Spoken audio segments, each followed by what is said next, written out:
ஒரு வழி சாலையாய் இருந்தா அங்க என்ன வராது? சந்தோஷம் வராது. அது இருவழி சாலையாய் இருக்க வேண்டும்.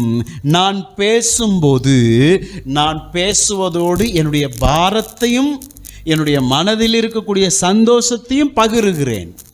அவங்க பேசுவதை நான் கேட்கும்போது அவங்களுடைய பாரத்தையும் நான் கொஞ்சம் எடுத்துக்கிறேன், அவங்களுடைய சந்தோஷத்திலும் கொஞ்சம் நான் எடுத்துக்கிறேன். அப்போ 2 பேருக்கும் இடையில் என்ன இருக்கும்?